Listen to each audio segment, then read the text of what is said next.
പ്രിയമുള്ളവരെ, വചനജ്വാല 1681 ദിനത്തിലേക്ക് പ്രവേശിക്കുന്ന ഇന്ന് ഏപ്രിൽ 8 ബുധനാഴ്ച എല്ലാവർക്കും ഏറ്റവും സുന്ദരമായ ഒരു സുപ്രഭാതം ആശംസിക്കുന്നു.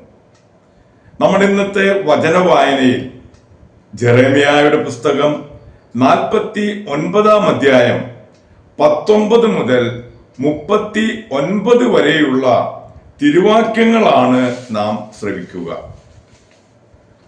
ജോർദാൻ വനങ്ങളിൽ നിന്ന് ആട്ടിൻപറ്റങ്ങളുടെ നേരെ വരുന്ന സിംഹത്തെ പോലെ ഞാൻ അവരെ ഏദോമിൽ നിന്ന് ഓടിച്ചു കളയും.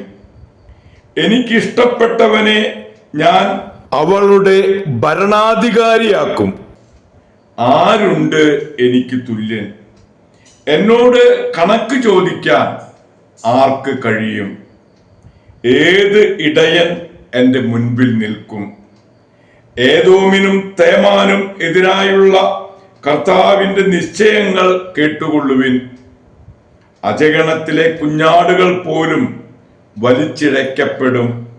അവയ്ക്കുള്ള ശിക്ഷ കണ്ട് ആലകൾ സംഭീതമാകും. അവ വീഴുന്ന ശബ്ദം കേട്ട് ഭൂമി വിറയ്ക്കും. അവയുടെ നിലവിളി ചെങ്കടൽ വരെ എത്തും. ഒരുവൻ കഴുകനെ പോലെ ഉയർന്ന് അതിവേഗം പറക്കും. അത് ബസ്രാക്കെതിരെ ചിറക് വിടർത്തും.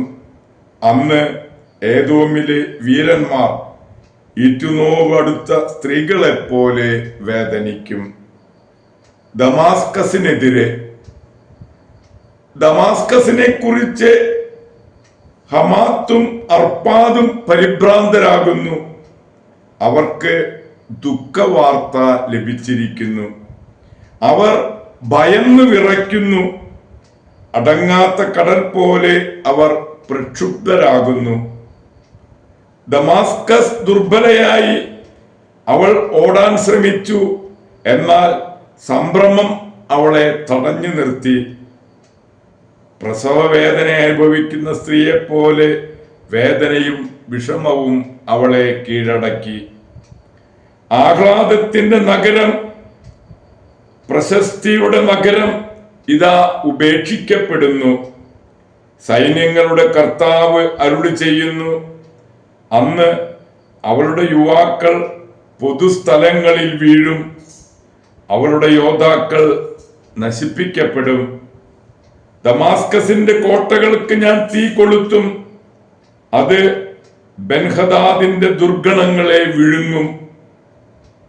കേദാറിനും ഹാറോസിനും എതിരെ, കേദാറിനെയും ബാബിലോൺ രാജാവായ നബുക്കദ്നേസർ നശിപ്പിച്ച ഹാസോറിന്റെ രാജ്യങ്ങളെയും കുറിച്ച് കർത്താവ് അരുളി ചെയ്യുന്നു. എഴുന്നേറ്റ് കേദാറിനെതിരെ നീങ്ങുക. പൗരസ്ത്യരായ അവരെ നശിപ്പിക്കുക.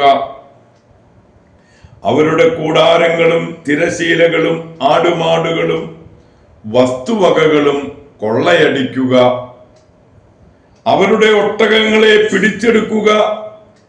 അവരോട് വിളിച്ചു പറയുക, എങ്ങും ഭീകരത. ഹാസോർ നിവാസികളെ വിദൂരത്തേക്ക് പലായനം ചെയ്യുവിൻ. ഗർത്തങ്ങളിൽ ഒളിക്കുക. കർത്താവ് അരുളി ചെയ്യുന്നു, നിങ്ങളെ നശിപ്പിക്കാൻ ബാബിലോൺ രാജാവ് നബുക്കദ്നേസർ നിങ്ങൾക്കെതിരെ വരുന്നു.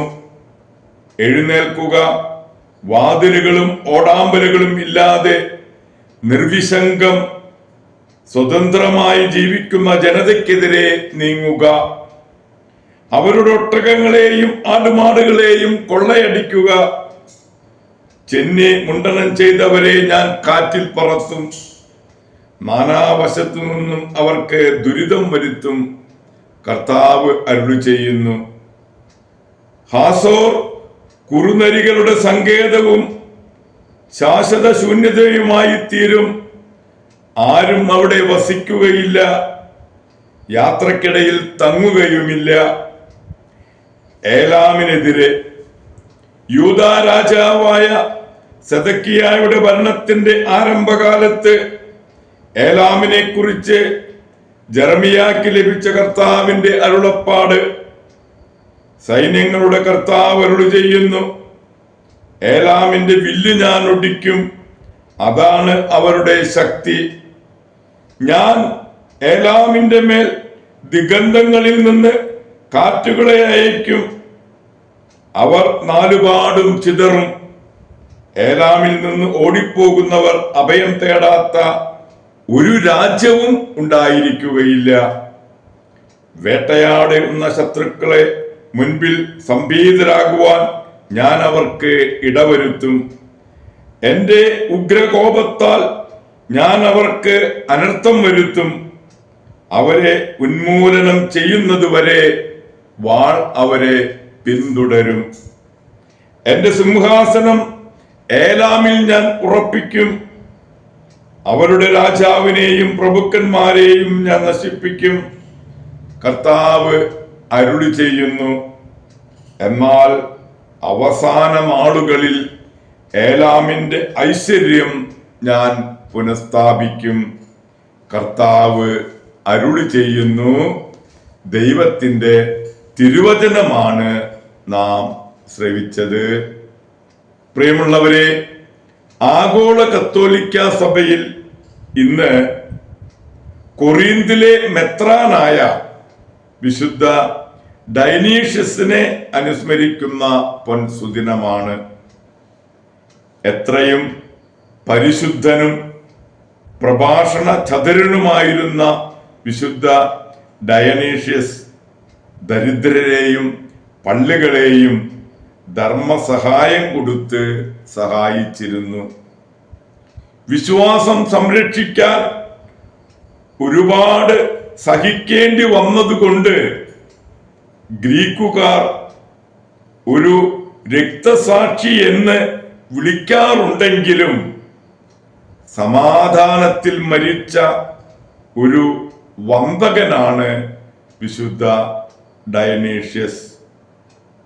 പ്രിയമുള്ളവരെ, കൊറിന്തസിലെ വിശുദ്ധ ഡയനീഷ്യസിന്റെ മാധ്യസ്ഥം യാചിച്ച് ഇന്നത്തെ ഈ നല്ല ദിവസത്തിലേക്ക് നമുക്ക് പ്രവേശിക്കാം. എല്ലാവർക്കും നല്ല ഒരു ബുധനാഴ്ച ദിവസം ആശംസിക്കുന്നു.